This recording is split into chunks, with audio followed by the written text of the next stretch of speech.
Waya dunia alkana kelewo kelo mani al Usman bulawo faseka nin sonko nata jang sakalamba sakalamba sonko sakalamba pasek nata jang sakalamba sakalamba sakalamba sonko sakalamba sakalamba Senegal nata jang sakalamba sakalamba sakalamba sakalamba sonko sakalamba sakalamba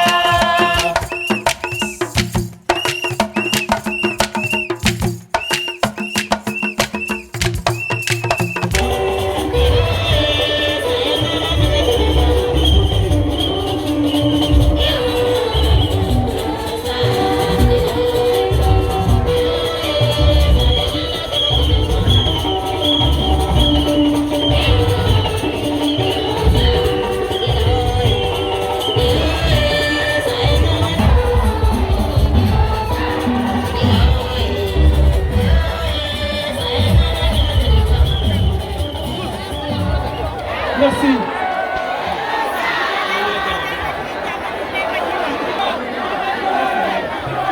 Bi mooy may yàlla sur la scène de l'Intina Show Nairobi. Sonko est là devant vous. yéen a ko gisandoo en direct sur ma scène waxoon naa leen ko. doo leen manqué dara.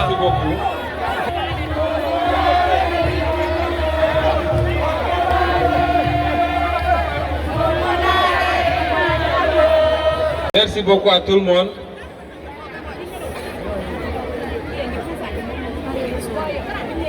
Merci beaucoup à tout le monde. Merci à toute la Casamance. ay new naa ne juk bee juk panu juk war musta juk a konkon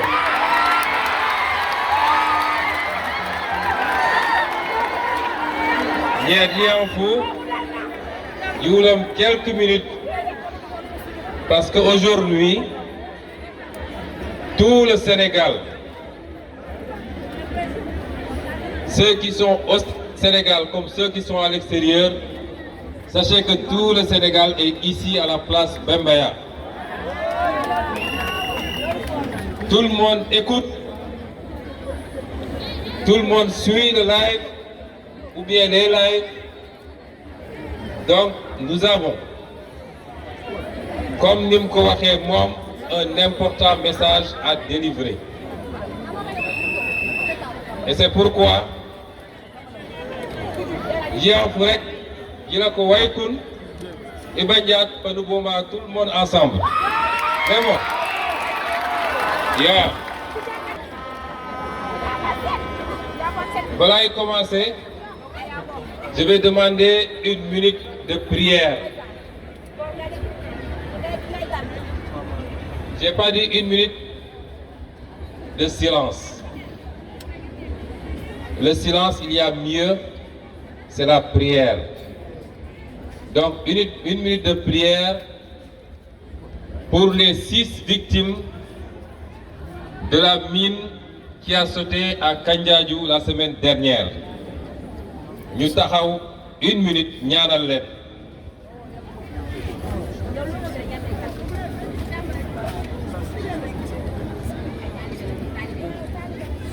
Merci beaucoup. Adressez première cadeau au président légal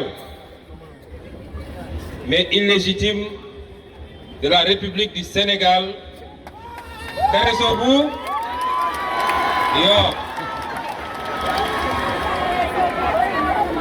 Bëgguma jaar ci turam.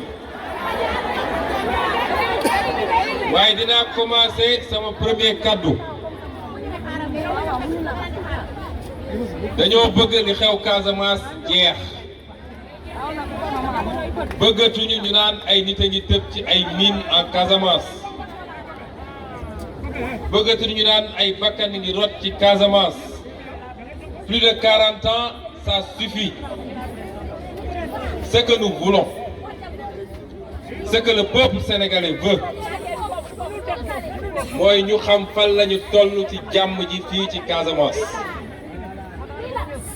Parce que ñi ngi situation boo xam ne ni paix ni guerre ni paix ni guerre nag baaxul fenn cim réew rawatina réew boo xam ne nee nañ léegi gis nañ fi pétrole gis nañ fi zircon gis nañ fi gaz gis nañ fi or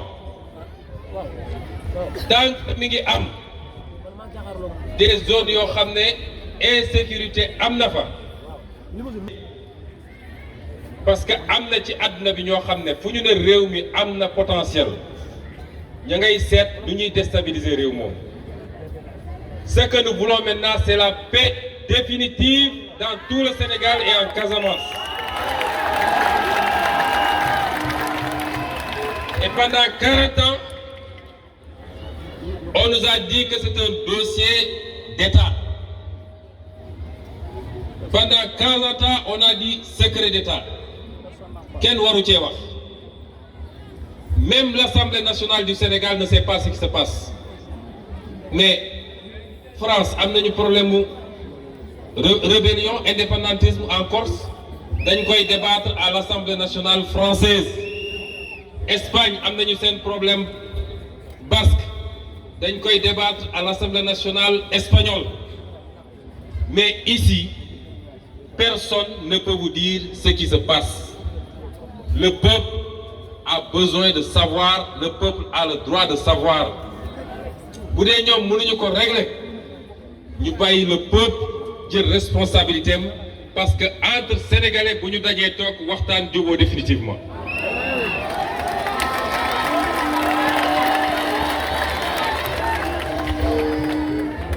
Dès la semaine prochaine, dinaa déposer sur la table de l'Assemblée nationale et du gouvernement sénégalais une question écrite sur cette question et ils me répondront et je m'adresserai aux Sénégalais pour leur expliquer ce qu'ils ont dit.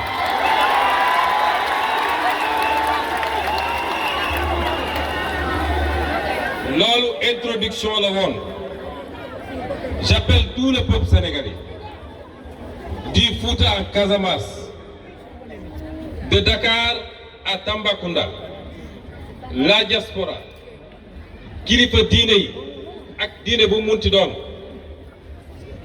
Cette affaire doit prendre fin pour le bonheur du Sénégal et des Sénégalais et pour le bonheur des Casamançais qui ont payé un lourd tribut. Na ci ñëpp dox liñ ci war a dox parce que mbir mi rek dafa am lu ne ci suuf mooy dafa am ñu ciy dund di ci nekk ay milliards et ils veulent pas que ça se termine. loolu rek moo fi nekk. Seen yoon newul si am na ay bakkan yuy faatu, c'est pas leur problème. C'est des marchands de la mort qui encaissent énormément d'argent bëgguñu jàmm ñëw parce que dootuñu jaay arme parce que dootuñu jël ay valises naan maa ngi joxe ji et c'est ça la vérité. On en a marre, il faut que ça se termine.